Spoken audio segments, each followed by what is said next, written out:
Lord. Praise God, ang pinakamataas na pagpupuri, pagluluwalhati at pagdadakila ay para lamang sa ating pinakamamahal na Panginoong Jesus. Praise God.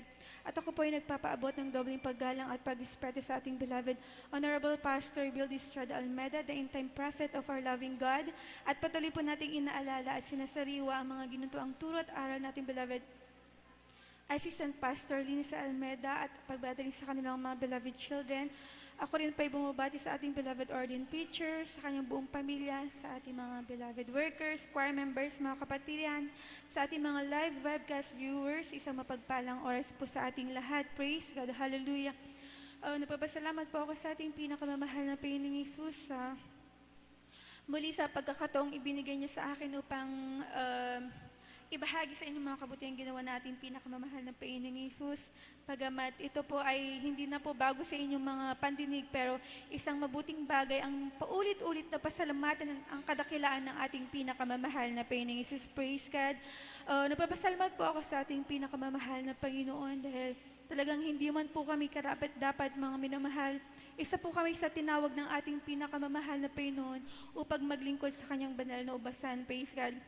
Dahil dati-dati mga minamahal, wala pa kami sa gawain ng ating mahal na Panginoon, nandiyan na, kagaya po ng iba, andyan po na magalurin po ang aming pamumuhay dahil andyan po yung malimit na pag-away po ng aming mga magulang dahil na rin po sa bisyo po ng aming beloved Father na pag-iinom, pagsugol at pagbabarkada mga minamahal.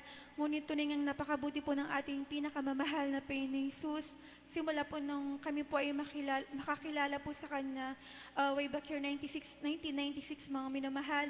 Andyan po na, nang nasumpungan po namin ang gawain ng ating mahal na Panginoon, tunay nga po nandyan po na nakamit po namin ang pagbabago po ng aming buhay. Praise God.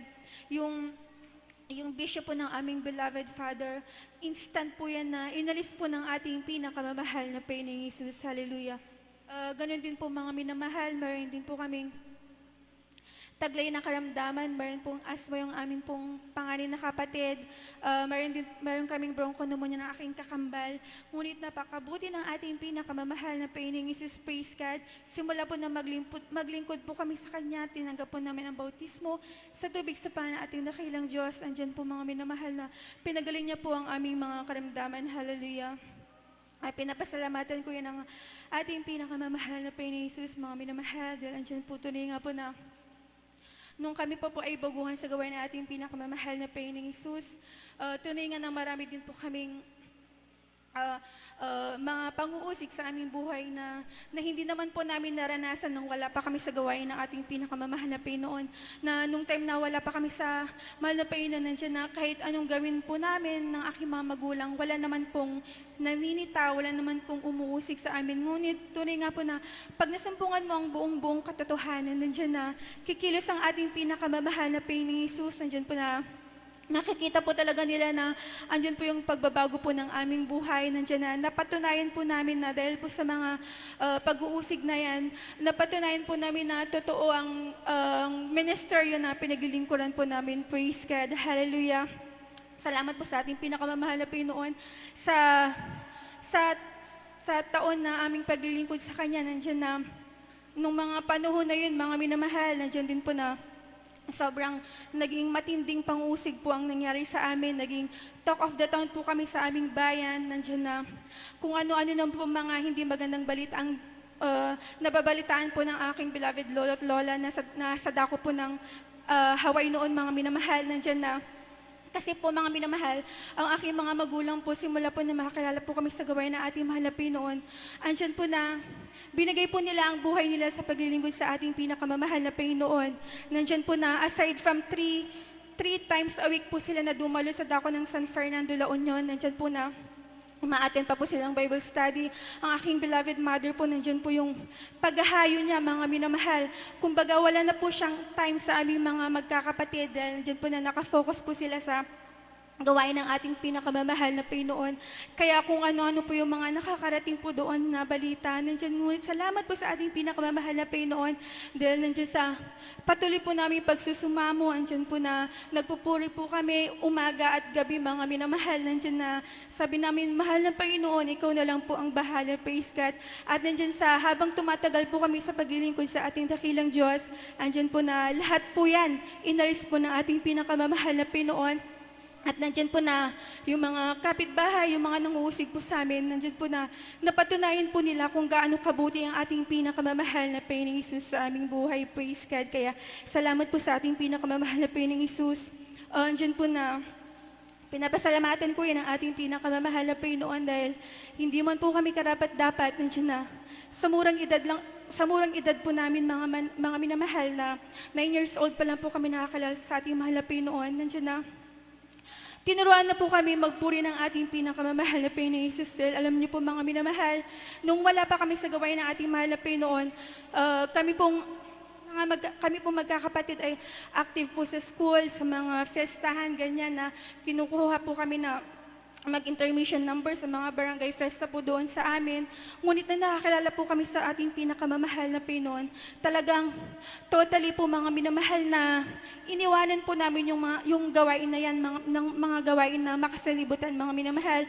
Kaya andyan po na pinagpapasalamat ko sa ating pinakamamahal na Panginoon na habang po kami ay lumalaki, nagdadalaga hanggang sa kami po ay magkaasawa mga minamahal. Andyan po na tangi lang pong nakatuon ang aming buhay sa pagdalo, bahay at eskwela lang po mga minamahal.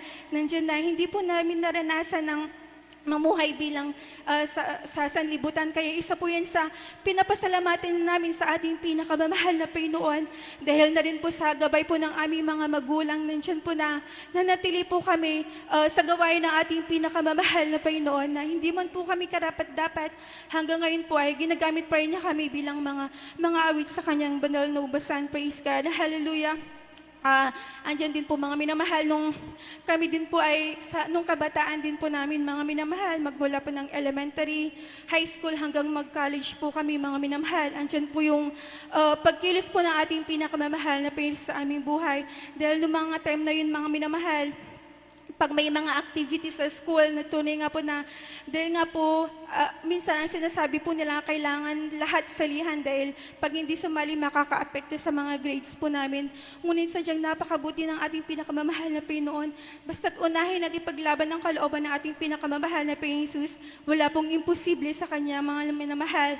Andyan po na pinapasalamatan ko po na andyan po yung aming beloved Father na hindi po siya nahihiya mga minamahal na pag may mga ganun na activities, siya po ay pumupunta sa school namin para kausapin yung principal, yung dean po namin hanggang sa mag-college po kami. Talagang napakabuti po ng ating pinakamamahal na Panginoong Jesus na andyan po na ginabayan niya po kami spiritually na sa ganun.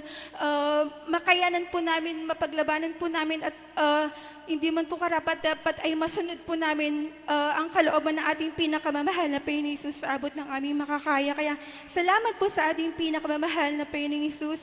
Nandiyan din po pinapasalamatan ko rin po ang ating pinakamamahal na Panginoon dahil kami din po mga pagkakapatid ay natapos din po sa aming college degree mga minamahal na sa pamagitan lang po ng tulong ng ating pinakamamahal na Panginoong Hesus. Dahil nga po that time mga minamahal, ang aking mga magulang ay wala pong trabaho dahil nga andyan po talaga na ang sabi nila basta unahin ang kalooban ng ating pinakamamahal na Panginoong Hesus at siya na magpupunong lahat ng bagay, praise God. Kaya nandyan po mga minamahal na kahit wala po silang stable na pagkakakitaan noon mga minamahal, andyan po na napagtapos po kami lahat sa pag-aaral na andyan po na, yun po yung isang inaano po ng mga kapitbahay po namin na bakit daw wala namang trabaho yung mga magulang po namin. Pero bakit parang hindi kami nahihirapan sa buhay? Ngunit hindi nila alam mga minamahal na dahil sa pagsunod sa kalooban ng ating pinakamamahal na Panginoon, siya po ang nagpupuno lahat ng aming mga pangangailangan. Kaya salamat po sa ating pinakamamahal na Panginoon, praise God. Ganyan din po mga minamahal, nung ako din po ay nag-take po ng aking board exam, noong mga time na yun mga minamahal, hindi na rin po ako nag-review dahil nagtrabaho na po ako mga minamahal. Ngunit nandiyan na Sabi ko, mahal na Panginoon, bahala ka na po. Igagrab ko yung opportunity, may review man or wala, ikaw na po ang bahala. Kung kalooban mo, makakapasa po ako.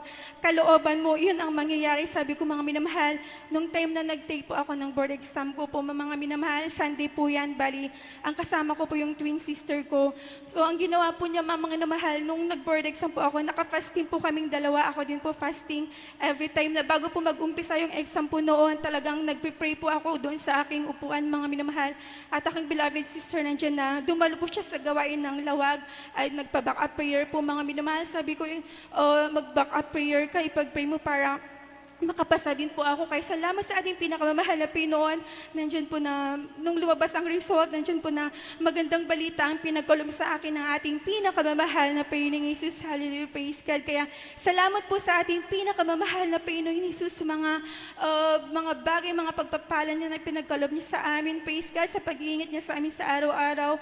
At nandiyan na, pinapasalamatan ko po talagang ating pinakamamahal na Panginoon dahil nandiyan po na patuloy niya pong hinihipong aking beloved husband upang ihatid at sunduin po kami sa kanyang banal na gawain. Bagamat minsan, may time po na pero ang importante po, mga minamahal, nandiyan na siya po ay suportado sa paglilingkod at pagpupuri po namin sa ating pinakamamahal na Panginoon Jesus. Kaya hanggang dito na lamang po ang lahat ng kapurihan at pasasalamat tayong sa ating pinakamamahal na Panginoon po lamang. Praise God.